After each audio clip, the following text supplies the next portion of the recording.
Hey everybody, welcome back to another episode of Fourth and Neat, joined by Pro Football Hall of Famer Jared Allen. I'm Fred Minnick. How's it going, Jared?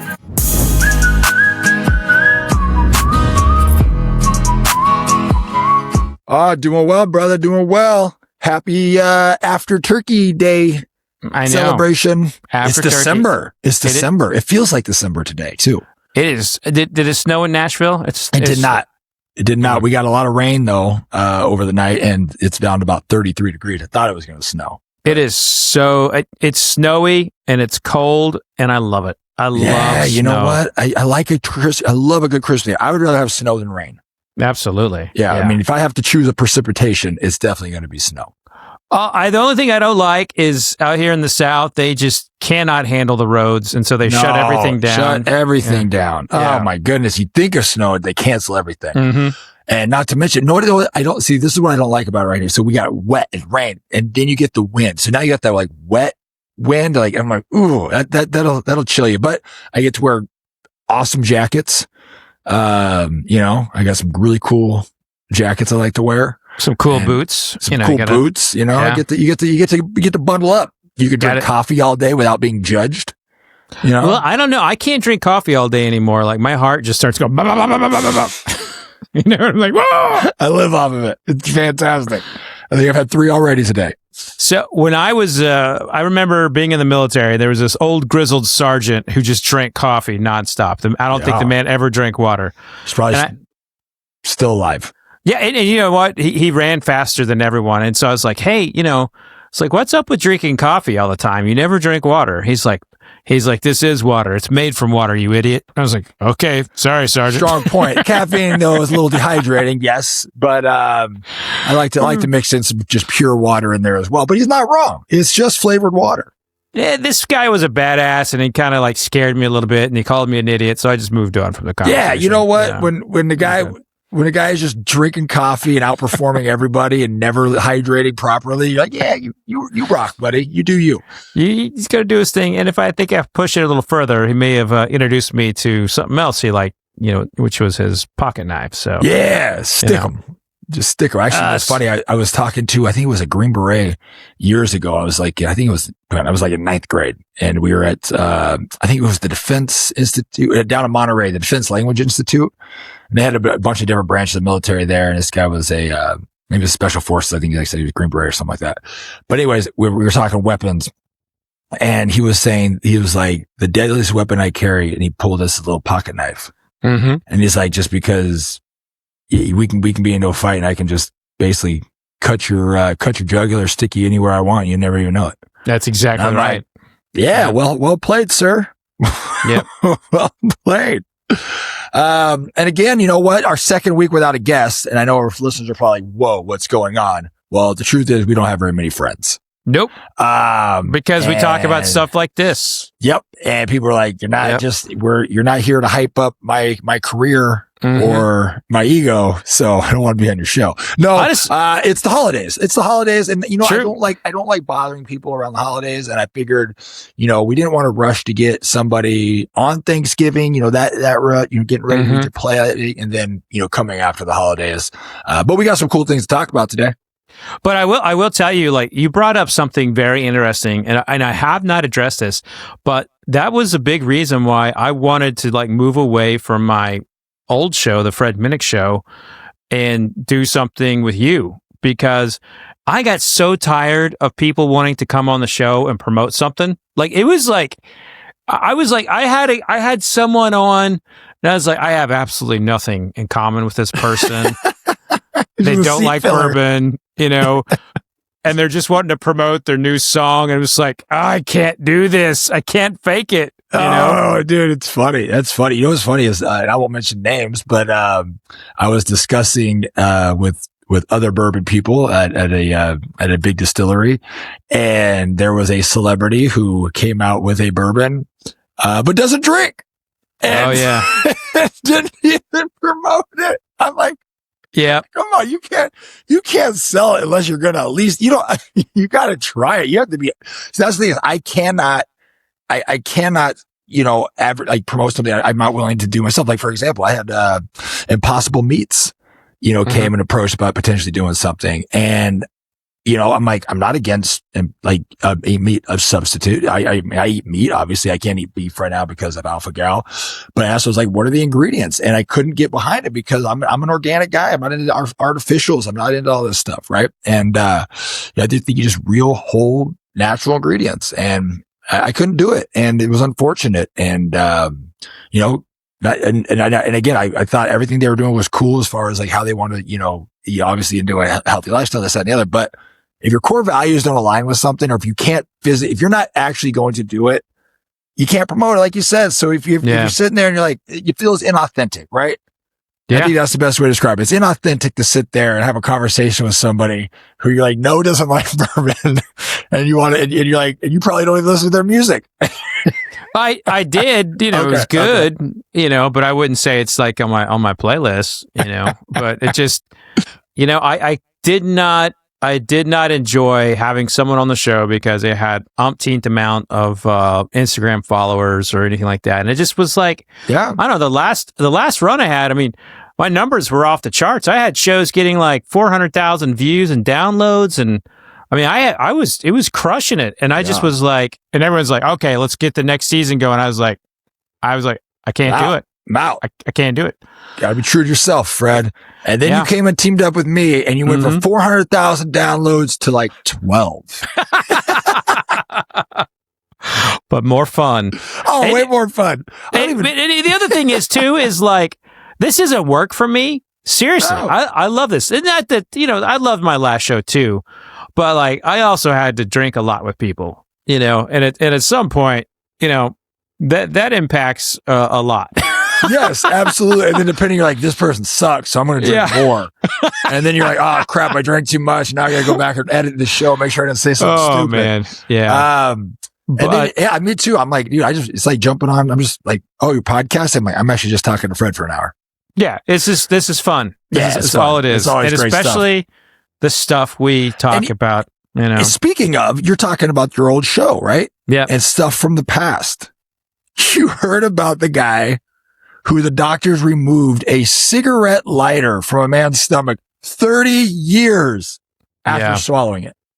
That is insane. I got so many questions on this one. Yeah, so he swallows a slider after a drunken dare, and the first thing that came to my mind is like, I'm thinking in myself, I was like, I hope my kids never do this, because this is just something I could see my kids doing.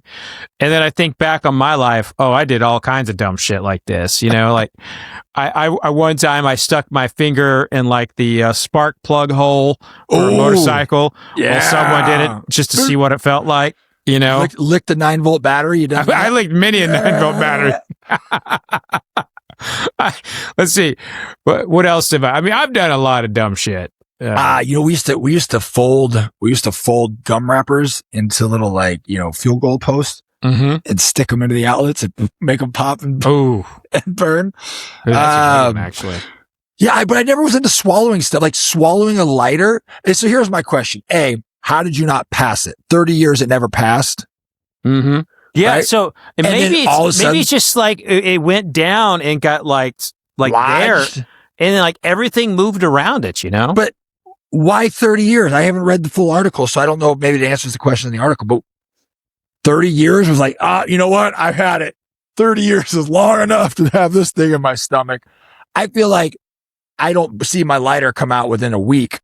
I'm probably going to the doctor and be like, hey, listen, I swallowed a lighter. Can we get this thing out? Yeah, so here's the backstory on it. This is on MSN.com. The unnamed man, known only by his surname Dang. Dang? Is it Dang or Ding? D-E-N-G. I'm not sure.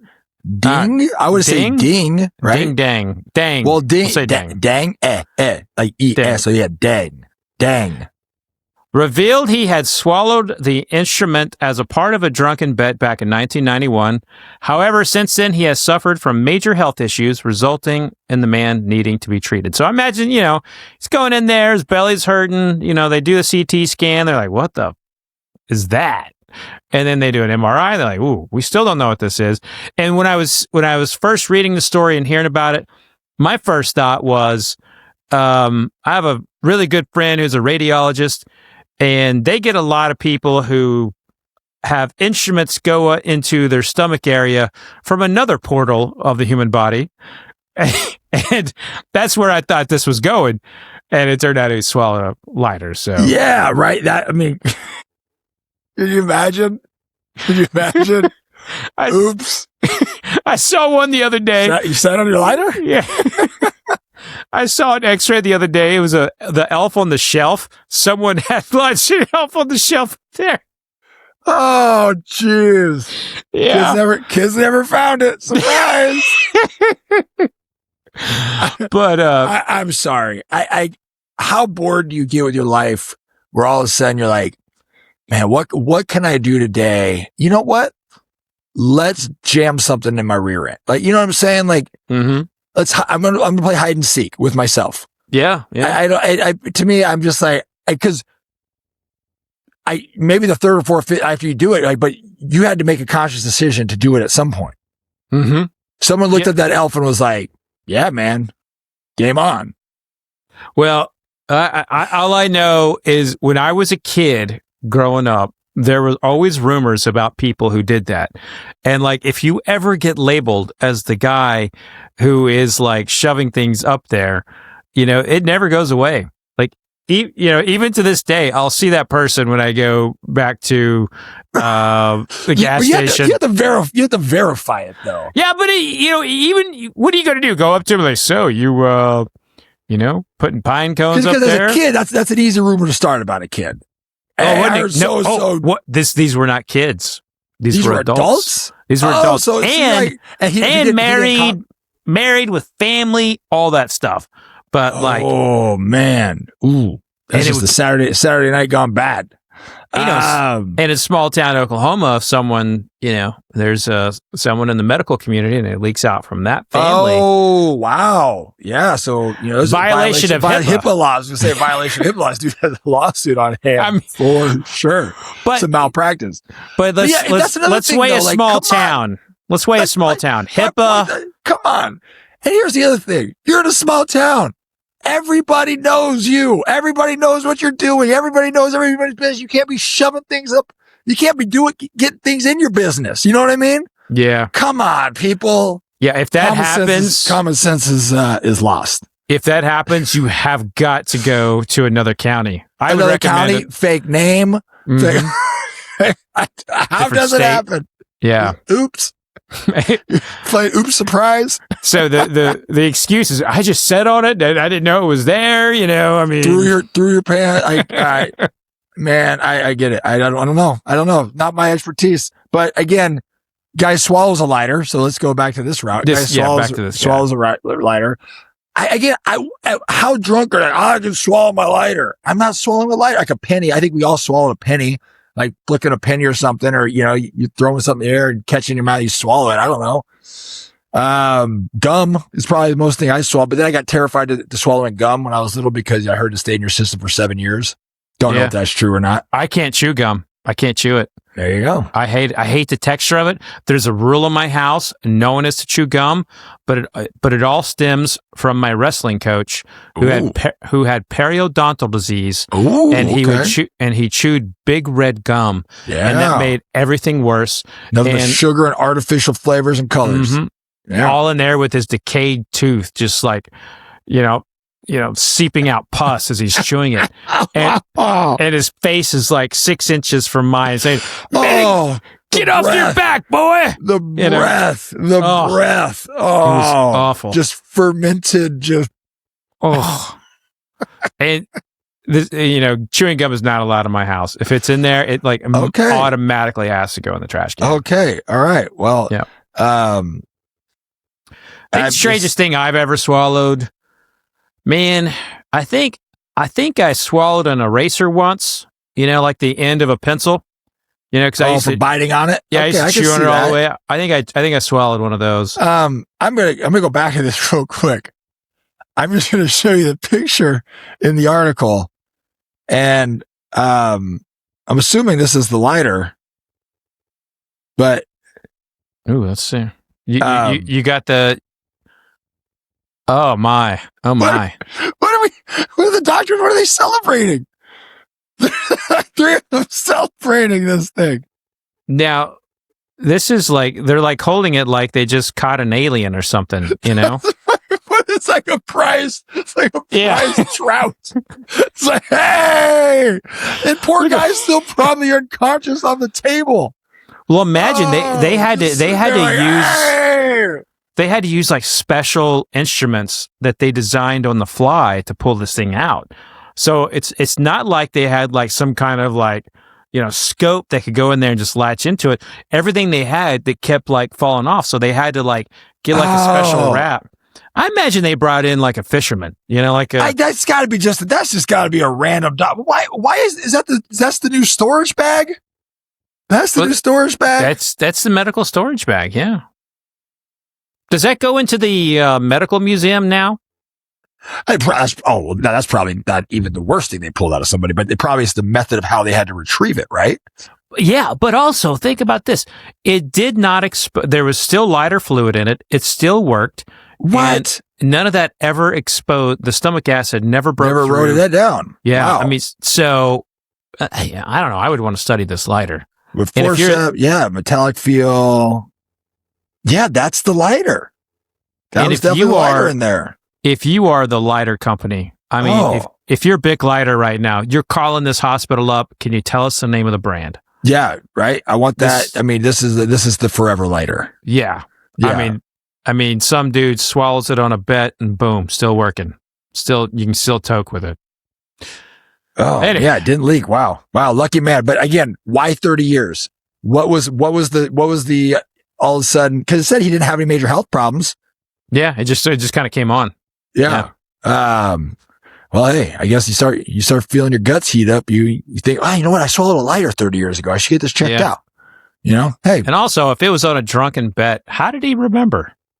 He wasn't that drunk. Yeah. Yeah. It also makes me very nervous about. He probably thought he was going to pass, and then he just forgot about it. Yeah. Yeah. I mean, dang or ding. And on that note, really great segue to the Minnesota Vikings. That's they feel like they swallowed a lighter after that game on Sunday. That was, I don't know. By the way, that was rough. rough. We just preface though, we might have jinxed it because you said, "Who are they going to start?" And I was like, "Exactly." Yeah. Do you even know the guy's name? And no, the answer is you didn't. Now you know his name, but for throwing 4 interceptions and it was 85 yards to the house. It wasn't just throwing them. It was like, it's like Brett Favre was over on his shoulder, like the devil saying like, you can throw this pass. And, you know, the one that would always throw interceptions. They didn't show it here. So it was out in Seattle. And, so I didn't get to see it. I was checking the scores and the box scores and all I just was like interception and interception. Oh, it was bad. And interception. And we sacked Darnold 4 times in the first half, you know? Yeah. So you're thinking like, okay, we got a shot. And ooh, man, that was a rough one. We ran the ball, I think only like 16 times. Maybe there was injuries. I don't know. But when you're down 26 or 29-0, whatever, 26-0, the goose egg is what hurts. You know, the goose egg, that's what gets you. It's not so much the loss. It's the goose egg. Well, I think there is something else that will get you, and that is the Bears have the number 1 seed in the NFC currently. Yeah, and Ben Johnson's dancing with his shirt off, and the dude looks kind of jacked. Yeah, you know what I mean. Like, do they test the coaches? You know what I mean? Can a coach get popped for performance enhancing drugs? That's please? A good question, actually. Is he on a special peptide? Maybe. Does that make his players play better? My gosh, the Bears. I mean, talk about a turnaround. Good for him. You know what? Like I said, you knew they had the talent, you knew they had the pieces there, and obviously Ben Johnson's turned out to be a hell of a coach and would be he was the missing piece of the formula to get them over the hump. You know, and what do they got? Were they 10-3? They're 9-3. 9-3. Okay, 9-3. So I think they got the second best record in the NFL. I think one of the top records, tied for the top record in the NFC. Man, crushing it. And I think what stands out what stands out for me with this, for the Vikings, I should say, it's not unfortunate for the Bears. It's very good for the Bears. But what stands out for me with the Bears is that, the simple coaching change took Caleb Williams from being like what it looked to be a potential disaster for like how he played football, like running around now he's like standing in the pocket throwing. Yeah, but I think you knew he had that in him, right? At least I did. You knew you're like these guys. I think everybody knew the last couple of years of Bears, the coaching was a disaster, right? And you just, and it's not always an indictment on the coach. It's just for some reason they're not relaying, because you see coaches have a bad run and they go back to being offensive coordinator somewhere, right? And they're crushing it. But you look at what was going on there, and it just something wasn't resonating with the players, right? Mm-hmm. And like you said, whether it was Caleb Williams' style, whether it was his trust in the offense, whether it was understanding what he had, but you knew the guy was talented based on what he did in college. You didn't really, I think there was more questions about his, his mental fortitude and how he's going to hold up from that standpoint. But then you get a guy with, you see what happened with Goff, right? Goff was good in LA, but they were willing to get rid of him. And he goes, and next thing you know, obviously he goes and he's been a perennial top quarterback in the league now for the Lions. And so you see what Ben Johnson was capable of doing. You saw how, what they did. Obviously they fell short in the NFC Championship game. But it made the team made a huge turnaround, and Dan Campbell gets a lot of credit for hiring those. But you could tell Ben Johnson knew what he was doing, right? That the offense was dynamic. It was fun. And now you take that, but fundamentally sound. And people forget that they have a strong run game. You know what I mean? Like obviously Detroit has a very, very strong run game, so they weren't asking Goff to throw the ball 100 times a game. And I think that's what he came in. He did. He's taking the pressure off of Caleb Williams by highlighting other people in the offense, right? Being creative, finding ways, but like you said, and basing it around fundamentals. So they run the football, Caleb Williams staying in the pocket, getting rid of the ball on time. And that was the biggest thing with him. I noticed his first year, he was just holding the ball. That's majority of college quarterbacks coming in don't get rid of the ball on time. And that's what their struggle is, right? And they hold the ball because they think, I'm more athletic than guys that can run around like I did in college. Well, the big boys are athletic in the league, and they run, they hunt people down. And if you're not on time with that delivery, you're going to get smoked. Yeah. Well, also I look at Carolina, another one of your former teams. They got a winning record right now, and they're doing great. And one of the big changes there is that they are running the ball, and that offensive line is, crushing people. Well, you want to make an offensive line good, make them go forward. Offensive linemen aren't built for going backwards. So you got to go forward. You got to get defenses on their heels. You got to let the big guys be big guys. Put big bodies on smaller bodies and move some weight and let guys run. That running, I like the way that running back in Carolina runs too. He runs with power. He runs hard.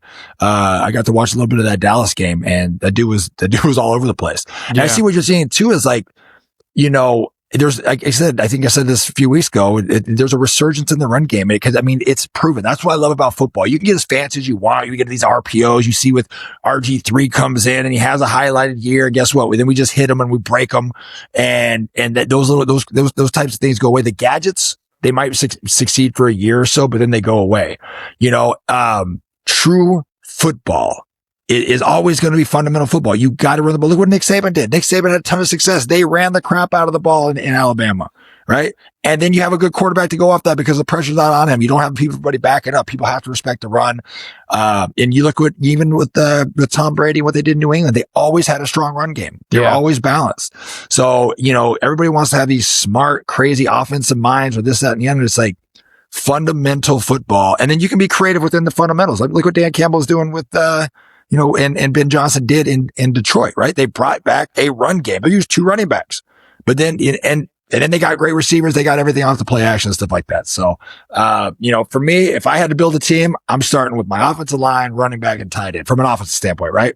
Absolutely. And use those just base fundamentals of football. And that's what the Bears seem to be getting back to. I haven't watched a whole lot of film on them, but, they're not beating themselves, right? That's the other thing. Don't beat yourself. So, 4 interceptions, that's beating yourself. I mean, we got so bad that Adam Thielen left us. Yeah. I was like, listen, I came back here to retire. I thought this was going to go a little different. Can I go back to Carolina? And I'm teasing for all the sensitive people out there. Adam would never just bail. Adam's honest loss. But I think I think it's great that they're giving him an opportunity to finish his last year on a high note. But he left Carolina, coming back to Minnesota, thinking like, "Yep, we got it. We got all the pieces. Mm-hmm. We're going. I got a chance to win this thing." And all of a sudden, he's just like, just tapping. He's tapping. You get rear naked choked, but he's tapping. Live to find another day. Hopefully, I could go. Hopefully, go get on a team that has a chance to win. He's such a great story. I remember him being on the practice squad when we were there, and watching him turn into an all-pro. And what just a solid human being. I root for solid human beings, and Adam's been that. I mean, even the letter he penned was super classy of him. Yeah. But yeah, so hopefully he gets to finish his career on a high note. But man, like I said, you're getting beat so bad. Minnesota native is like, I'm out. Yeah, it's also rare for a front office to be like, okay, we understand. It's just we get it. He caught him in a moment of weakness. He caught Quasi and Rob in a moment of weakness. Like, yeah, I get it, bro. I get it. You know what? We're fans. I get it. I was traded. They didn't even trade him. It's like you can go. Go. You got it. Whatever you want, Adam. We're sorry. They apologize to him. Here's a gift card to Ruby Tuesdays. We're pissing a lot of Minnesota Vikings fans off right now, probably. Hey, if you can't laugh at yourselves, what can you do, right? If you can't laugh about your misery, what can you do about it? But I don't think there's a single fan that would be disagreeing with us, dude. But who's playing this week? Let's see. Is McCarthy back? Oh, that's I don't know. I don't think they've announced it yet. Oh my goodness. But also the entire he's not back yet. It's like he's still in concussion protocol. But that could change. But also, Green Bay's not happy right now. I feel like the entire NFL in some way, shape, or form is miserable. Like, unless you are the Bears or the Patriots or the Seahawks, maybe a couple other teams, but the Chiefs are miserable. They're not happy. The Packers aren't happy. If you're a Giants fan, it's death. And if you're a Browns fan, I don't even know if prayers will work for you. It's I feel like the Browns are worse off than the Jets. I know it sucks. Shador Sanders came off having a great game. Yeah. And then he had to go out. It wasn't that out in San Francisco? Then he have to go to San Francisco and just hey, this game is so awesome because it will humble you. 1 minute you're up on the top, and that's why it's so impressive, especially for a guy like Myles Garrett, right? No, it was at the Browns. It was at the Browns. Okay. Well, then you're at home, so kudos to that. Even more humbling, right? But that's what I love about this sport. It humbles you, and that's why it is for understanding that, like, watching greatness, like what Myles Garrett's doing, right? Being on a defense where he is the man, hands down. You got to give him all the attention. He's still doing insane things, but for guys that can stay at the top for a long time, especially in this league, I got so much respect for, because it is so hard to do. This game is humbling. They, after last week's game or 2 weeks ago, they thought Shador Sanders was the answer, right? Comes in, goes and wins, great game, blah, blah, blah, says the right thing. And he still doesn't say the right thing. And he's a talented kid. But the next game is completely different. Like, the more film you have, the more people are going to scheme you, the more things you do it. So, this to succeed in the NFL from an individual standpoint, a team standpoint, man, it is tough. You have to put in the work. You have to constantly be evaluating yourself, knowing what your weaknesses are, knowing how you're going to do things. And that's what, as a fan, that's what makes it fun, right? Yeah. But his stat line was not bad. 16 for 25, 149 yards, and one touchdown, no picks. Yeah, which is great, but you got the L. You know what I'm saying? And unfortunately, that's what smarts for the quarterback position. You are judged off wins and losses. But when we talk about Cleveland, everyone talks about the defense, how great they are. They gave up 26 points. Yeah. So, yeah. Well, we have the Commanders at home, I believe. Are we in? Yes. Commanders at home this week. So they played the Broncos tight. You see that game? Yeah. Man, Dan Quinn, I'm a big fan of Dan Quinn. Him taking back over the play calling, from what I understand, last few weeks. I mean, that defense looks like a Dan Quinn defense, right? I thought they gave the Broncos everything they could handle. Some points got scored, in that second half got a little crazy. But you know what I love about Dan Quinn? You're at home. You're on a 6-7 game losing streak. Go for 2. Try to win it. Go for 2. You know what I mean? You're in overtime. You made it to overtime. Go for 2. Try to win the game. So you know what? We got to beat the Commanders. I mean, Lions are 7-5. We're 4-8. I don't think we can. There's not even enough games to catch the Bears. There's no chance. And also, the Commanders don't have Jaden Daniels back, so but Mariota looked good. And they got McLaurin back. Hey, listen, do not underestimate Brosmer for next week. This could be the not week. His name is Max Brosner. It's not Brosner, is it? Yeah, it's like Brosner. No, you still don't know the kid's name. Max Brosmer. Brosmer. Okay, I thought it was like Max. I didn't know his last name was Brosmer. I thought it was pronounced differently. So I stand corrected. I mean, you look at him. He looks like a little. I'm sorry. I'm sorry. I'm Debbie Downering this one. I'm Debbie Downering. If after that performance, I'm Debbie Downering that one. I'm sorry. I'm not on the Max bandwagon yet. So Max Brosmer is not going to be on your fantasy team that you don't have. Nope. This week. Nope. Yeah. He's not even on my fantasy team. Well, let's stay in sports and talk something else here. Little college football. Okay. Oh gosh. Don't even get me started. Lane Kiffin leaves Ole Miss on what seems to be not the best of terms. I tell you what, I would take Max Brosmer over Lane Kiffin. Oh, that's where I'm at. Because here's the deal, Fred. Everybody knows Lane. Here's the problem I have with it. Right? You go to Ole Miss, you build a program. Mm-hmm. You're finally at the precipice of achieving what your program goals were and proving that you are this legit coach that everybody's been saying, because you haven't won as a head coach a national championship. Right? So you're on the precipice of doing this, and then you quit. And here's the other thing. As a Christian, don't say, and I'm sure he prayed about it. I'm sure he did do that. But in my personal, like, just take that out of it. Just say, hey, I took the money and LSU is more prestigious, right? Be honest. But I mean, that's the thing is, like, I'm looking at the contract and I'm like, you dang near looks like he had the same amount of money from Ole Miss, but you're going to take those coaches. You're probably going to get half those players in the transfer portal. To me, the move doesn't make sense.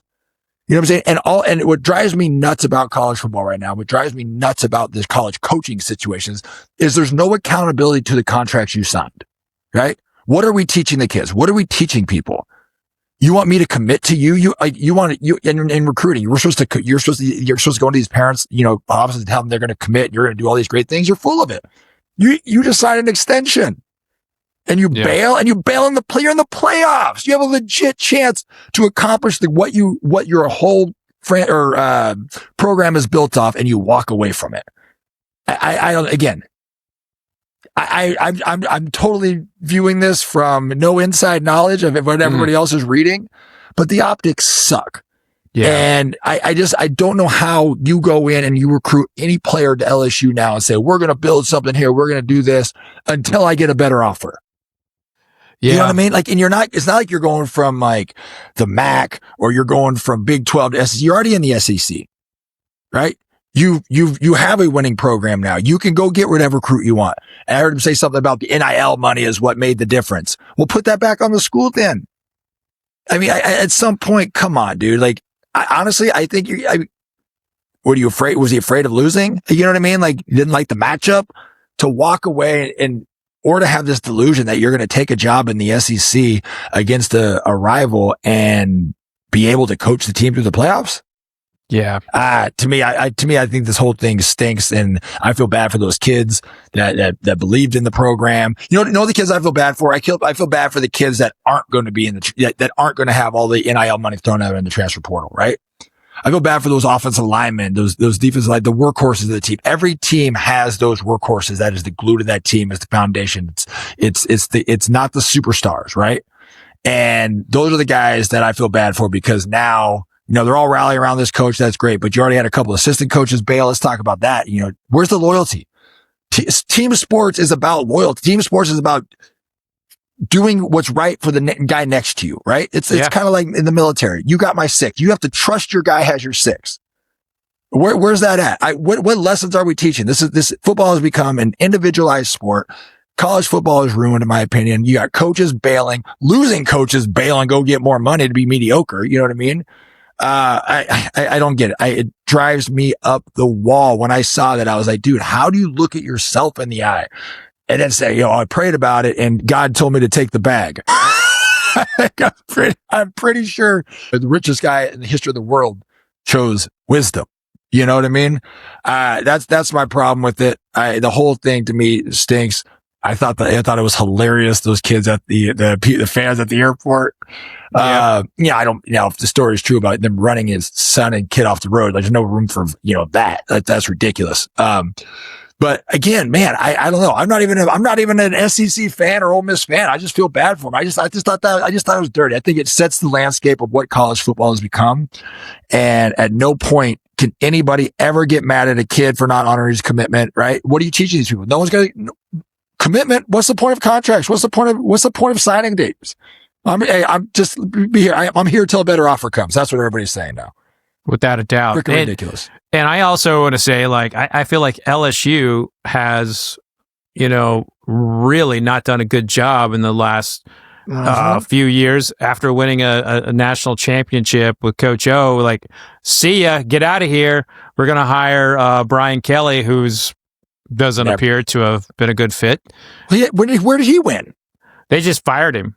Yeah. But I was saying, it wasn't like he was crushing it where he came from. Yeah, he was he did well at Cincinnati.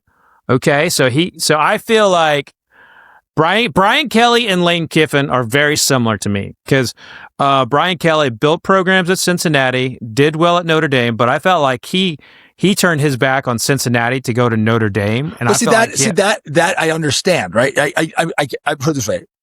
I'm not saying that it's not right, but let's be honest. Notre Dame is here from a coaching standpoint, from a Cincinnati is here. Yep. So you get an opportunity to coach at an elite level, an elite program.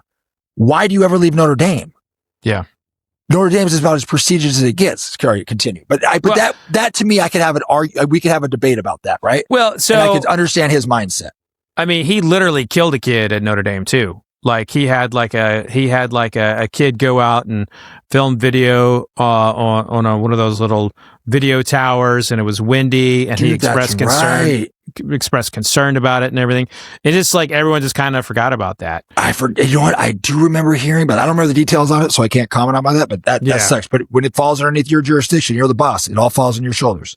And then he goes to LSU, comes out with the fake accent. That was the worst. That was the absolute worst. Yeah. That was the worst, dude. I'm from around here. Hey, y'all. Dude, he became the worst Cajun overnight. I'm like, what? Dude, at the basketball game, that was terrible. Yeah. And he doesn't strike me as a guy that's just going off the cusp. No. Someone coached him on that. Someone was like, hey, you know how you're going to win these people over? Southern accent. Mm-hmm. Give him the old Southern gentleman here. You got to show them how it's done here. Where's my ascots? Hey, come on now. So I feel like Brian Kelly and Lane Kiffin are exactly the same in a lot of ways. LSU is now paying Orgeron, Brian Kelly, and Lane Kiffin because they have to pay the buyout. Yeah. If someone pushes back to what you were saying, teams fire coaches all the time. Yeah, coaches are protected with buyouts. Buyouts, guaranteed contracts, right? Huge. They get paid. Fire. I wish I had a $90 million buyout or whatever it was that Brian Kelly got. And, Mike Gundy got $15 million buyout. I wish I had that. I mean, I'd be like, fire me tomorrow. I'm going to go fishing. If I could be paid to suck, I'd be a billionaire. I know, right? And that's part of the whole thing. You're talking about how it'd be, how it's broken. The whole system's Dude, it's absolutely, because you're getting away from what, I mean, again, this trickles down into high school and youth sports, and now you see it in youth sports, right? Everything is generalized. If you specialize in one sport, and then if you specialize in one position at a young age, right? You see it all the time, like even at these club levels of volleyball, people stepping on each other to try to get to the next level. Like you might be, let's say you're on a 2s or 3s team, like there's an opening on the next team up. I mean, everybody's climbing the ladder trying to just step, and you're like, what happened to, this is your team, right? This is like, you have a betterment. Like the whole concept of team sports is bigger than yourself. Yeah. And the whole concept of sports is responsibility, accountability, loyalty, right? Like sacrificing for others, like together's the team acronym. Together, everyone achieves more. Yeah. And here you are, the head guy, you're 11-1 in the college playoffs, and you're just like, see ya. And don't forget the college playoffs. I think there's a little clause that they could, like, Ole Miss isn't guaranteed a spot. No. Because their coach left. Yeah. Look what happened to Florida State. Yeah. Cam Ward got hurt. They got kept out of the playoffs was that last year? No, that was 2 years ago? 2-3 years ago. Yeah. But what if they deem, okay, Lane Kiffin's not there, half the staff is gone, we don't want this team in there. Now you got an 11-1 team, all these kids sacrificed all year for it, worked their butt off, and you bail on them. Or better yet, okay, hear me out here. I hope they win the national championship. I was going to say, I'm rooting. They all stay, right? They all stay. None of the players get in the portal, and they win it. Oh, I 100%. I think they. And I honestly, I'm even more pissed at the assistant coaches that are bailing, right? Lang can say he didn't know what the contract was all he wants, right? Okay. Mm-hmm. You don't make a decision to go, cause I made the decision to go to LSU, didn't know how much. Well, they were offering me less. Like, darn well it was more money than you were making.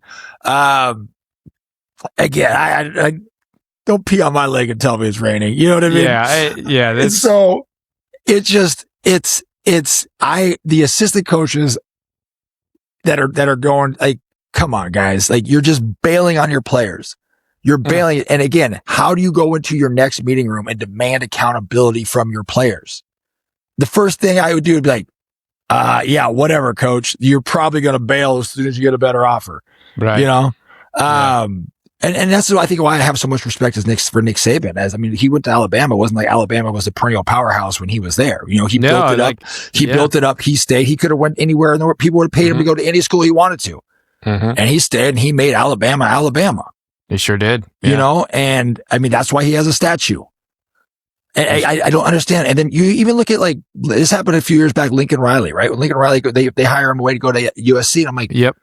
You're just barely better than a 500 coach, and they pay you all this money. Like, you're not winning championships, and you're bailing on teams. I don't know why these coaches do it. They bail on. Well, I know why they do it. It's more money. I get it, but then just be honest about it.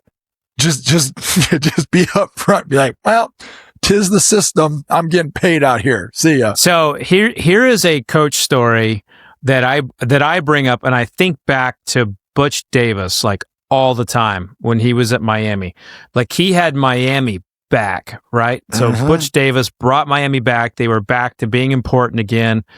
And he left, and he's never been able to regain what he had at Miami. And one of his stops was Cleveland. That probably, did something to him there. They injected in the water. him. It's in Lake Erie. They injected it. They have oh, welcome to Cleveland here. Let's give you the microchip of here's the Cleveland not winning vaccine. Bam. Gotcha.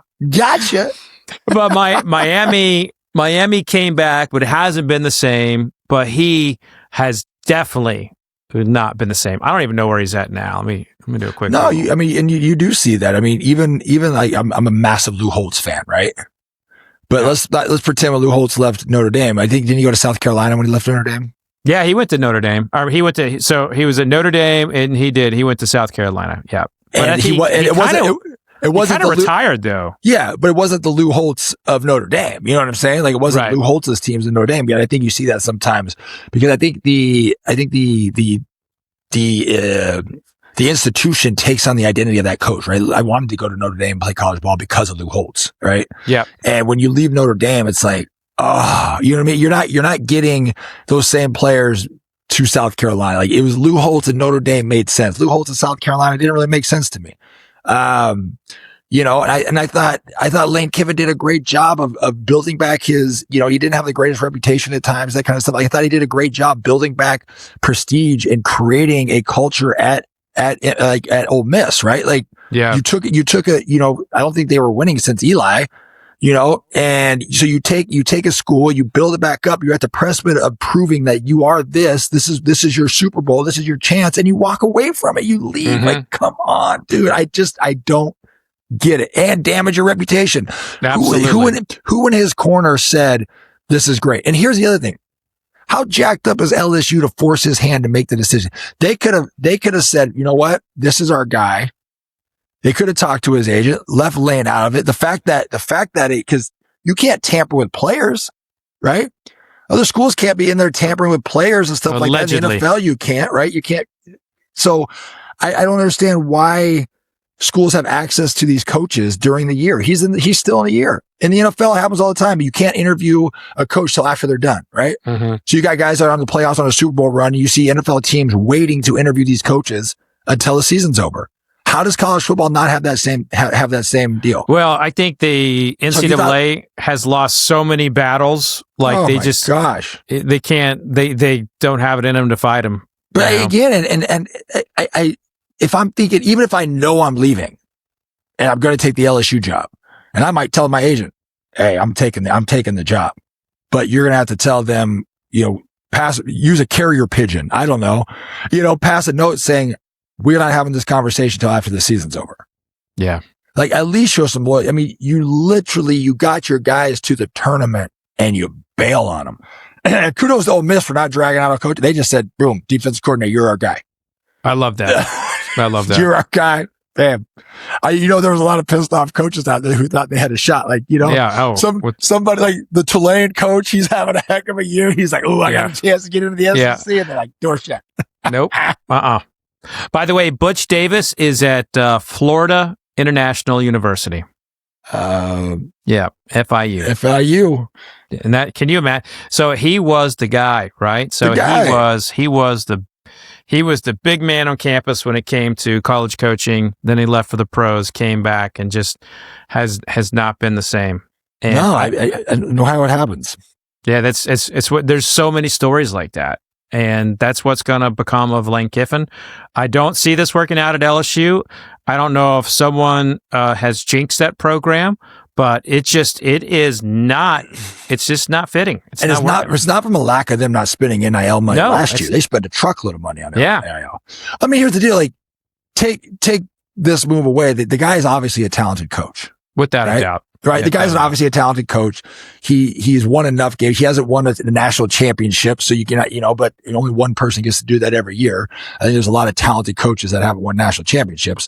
But again, they're going to throw a truckload of money at it. So I don't know. I'd be honest. I don't know, but to me, I just don't know how you gain the respect to your players after doing that. You can't, when things go awry, and that's the problem with the NL. You throw enough money at these kids, these guys are making a few $1 million a year, and you're gonna talk about accountability. Give your 18. What would 18-year-old Fred Minnick do if he had a couple $1 million in his pocket? Back then, I was actually way more responsible at 18 than I was at, say, 22. So I probably would have actually invested it. At 22, on the other hand... Bought a mutual fund. Yeah, I would have bought a mutual fund at 18. At 22, I probably would have purchased a lot of kegs and thrown a lot of parties. So yeah, like, you're going to tell me, show up to practice. Coach, I got $3 million in the bank. Sorry. Yeah, I don't know. I don't know how. So, and then you want these guys to be accountable, and you're going to be like, Coach, what are you talking about? You bailed on your team in the playoffs, Yeah. The first time I get called out by a coach like that, I'm firing back. Whatever, crap is what you preach. Well, I'll tell you, you see it in all sports, but in my beloved sport, wrestling, there's a story I got to share with you.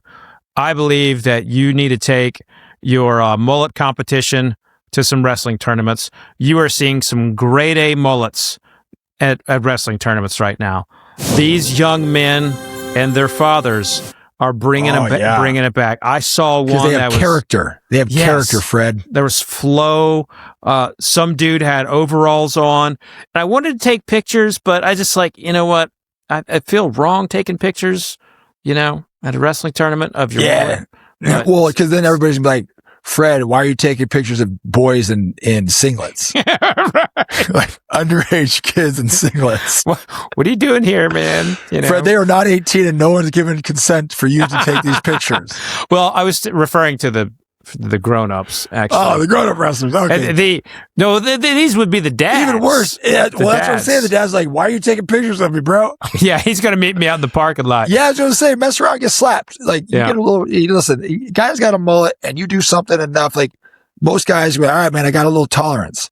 But you push it too far, you're going to get a rap on the beezer, get a little respect around here. You know what I mean? So I got to be like, I got to come up with a line saying like, hey, I'm really good friends with Jared Allen. Can I take a picture and text it to you? You just got to go up to be like, bro, honestly, the salad is on point. You mind if I get a picture of the flow? And they'll be like, whatever, bro. And then they'll shake it out for you. And they'll have like the moment. Yeah. Just don't ask them. Just be like, and then be like, then you get real weird. Be like, hey, do one where you're like looking over your shoulder. You know what? Give me 2 dragons. Name that movie. Name the movie in the comments. I do not know that movie. What? How do you not know that movie? I don't know that movie. Oh, wow! I'm not going to give it away for people. You're gonna get it in the comments. I bet you I've seen it. I just don't know that line. Yeah. I'll tell you. I'll give you one of the characters who's in it. Okay. I'll tell you who asked for the dragons. Okay. Will Ferrell. Okay. All right. So it was a remake of an older movie or TV show. Okay. I was going to say Snoop Dogg's in it. Old school, but no. Snoop Dogg's in it. Oh, is it one of the cop movies? Yeah, that one. Get there. Yeah. Old Starsky and Hutch. Yeah. Yeah, I had one of the actresses on that. It was she was on my show. She hated bourbon. No, she was awesome. We almost brought it full circle. She was also on Baywatch. What was her name? All right, it's gonna drive me crazy because like she was awesome, and we've stayed in touch. And obviously, I remember to the point where you remember her name. So that's super cool. Don't even mention the name now, Fred, because now you're just throwing yourself over. I know, right? The more you talk, it's getting worse. It's getting worse. The worse you sound. Phenomenal human being. We're great friends. What's her name again? Okay, it's Brandy Roderick. So. Oh, okay, no clue. Yeah. All right, man. That's gonna do it here. I gotta go do something, but I don't know what it is. But probably go cook dinner or something. But you're pushing 5 o'clock over there. Mm-hmm. Yeah, and also I got to prep for another ESPN broadcast. So when is it? Sunday at 2:00 Eastern Time. Bellarmine takes on Central Michigan. Perfect. I'll be watching. All right, man. All right. Cheers. Be good, everyone.